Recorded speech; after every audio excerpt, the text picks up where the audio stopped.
بسم اللہ الرحمن الرحیم۔ السلام علیکم ورحمۃ اللہ وبرکاتہ۔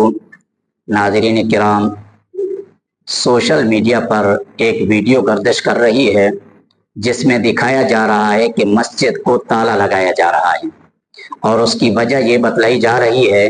کہ مسجد کا بل زیادہ آنے پر جو ہم ادا نہیں کر سکتے، اس وجہ سے ہم نے مسجد کو تالا لگایا ہے۔ ہو سکتا ہے یہ ان کا تالا لگانا عارضی ہو سکتا ہے یہ ان کا احتجاج اور ہو سکتا ہے ایک دعوت فکر ہو اعلیٰ حکمرانوں کو کہ دیکھیں کہ مسجدوں کے بل بھی اتنے زیادہ آ رہے ہیں کہ جو ادا کرنے کے قابل نہیں ہے۔ تو یہ دعوت فکر ہے ہمارے اشرافیہ کو، حکمرانوں کو، کہ جناب جہاں وابڈا کے ملازمین کو، جہاں اشرافیہ کو لاکھوں روپے کی تنخواہیں دے کے ان سے کئی گنا بڑھ کر انہیں مراعات دی جا رہی ہیں، کہیں بجلی کی صورت میں، گیس کی صورت میں، گاڑی کی صورت میں، ملازمین کی صورت میں، یہ ساری انہیں پیٹرول اور ڈیزل کی صورت میں مراعات دی جا رہی ہیں۔ کیا ان مراعات کو کم نہیں کیا جا سکتا تاکہ عوام پر کم سے کم بوجھ پڑے؟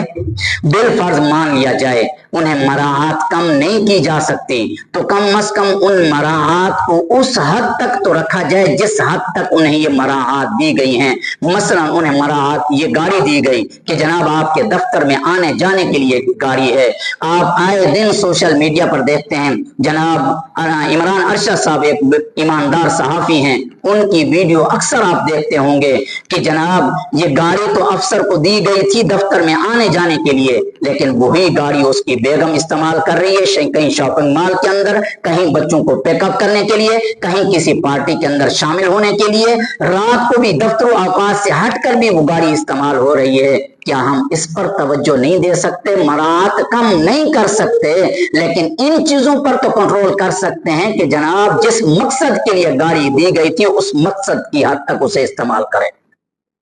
تاکہ عوام پر بوجھ کم سے کم پڑے۔ اسی طریقے سے مسجد کی بجلی فری کی جا سکتی ہے، جیسے ان افسران بالا کو، اشرافیہ کو، وابڈا ملازمین کو فری بجلی دی جا سکتی ہے، اللہ کے گھر کو نہیں دی جا سکتی؟ مان لیا جائے کہ ہم ایک مقروض قوم ہیں، ہمارا ملک مقروض ہے، ہم اسے برداشت نہیں کر سکتے، اسے افورڈ نہیں کر سکتے، اس کا متحمل نہیں ہے ملک، تو ہم اتنا تو کر سکتے ہیں کہ اس مسجد کے بجلی کو ہم فری ٹیکس کر دیں۔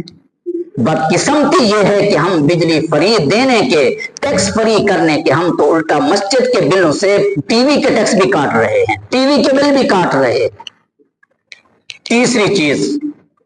وہ یہ ہے کہ عموماً میں ایک مثال دینا چاہ رہا ہوں، میری یہی فیلڈ ہے، میں اس سے تعلق رکھتا ہوں، مجھے اس بارے میں اچھے تجربات ہیں کہ جناب ظہر کی نماز 2 بجے ہو رہی ہے، ظہر کی نماز 1:45 1:30 بجے ہو رہی ہے، لیکن ہوتا کیا ہے، کچھ بزرگ حضرات جو اپنے گھر سے تنگ ہیں، بچوں سے تنگ ہیں، شور شرابے سے تنگ ہیں، 12 بجے اٹھتے ہیں اور مسجد کے اندر آ جاتے ہیں۔ اچھی بات ہے مسجد کے اندر آئیں، اللہ کا ذکر کریں، تسبیحات کریں، قرآن کی تلاوت کریں، نوافل ادا کریں، انہیں کوئی نہیں روک سکتا، لیکن بجائے ذکر و اذکار کے، نوافل کے، ایسے چند ہی سینکڑوں میں کوئی افراد ملیں گے، لیکن عموماً اکثر کیا ہوتا ہے کہ یہی بزرگ حضرات آئیں گے اور الگ الگ اپنا اپنا پنکھا چلائیں گے اور یہیں تو یا تو آرام کریں گے، یا سیاست پر تبصرے ہوں گے، یا تجارت پر تبصرے ہوں گے، یا زراعت پر تبصرے ہوں گے، یا حکمرانوں پر تبصرے ہوں گے۔ تو یہ 1.5-2 گھنٹہ نماز سے پہلے جو ہم نے پنکھے چلائے رکھے، اے سی اور کولر چلائے رکھے،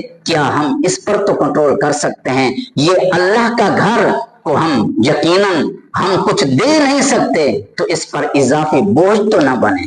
اور اسی طریقے سے ایک اور بات کہ ہم مسجدوں سے کتنا فائدہ اٹھا رہے ہیں، یہی مسجد ہے ہمیں امام کی صورت میں سہولت دے رہی ہے، مؤذن اور خادم کی صورت میں سہولت دے رہی ہے، ٹھنڈے اور گرم پانی کی صورت میں سہولت دے رہی ہے، اے سی اور کولر ہیٹر کی صورت میں ہمیں سہولت دے رہی ہے۔ ہم اپنی جائز آمدنی سے اس مسجد سے کتنے مخلص ہیں اور کتنا تعاون کر رہے ہیں۔ اس صورت میں بھی ہم مسجد کے ساتھ تعاون کرتے ہیں اور کرتے رہیں گے، اور یقیناً ہم سب ہی کے تعاون سے یہ مسجدیں آباد ہیں، لیکن ہم مزید اس پر توجہ دیں تو اور مسجدوں کو تالے لگنے سے ہم محفوظ رکھ سکتے ہیں اور ان مسجدوں کو آباد کر سکتے ہیں۔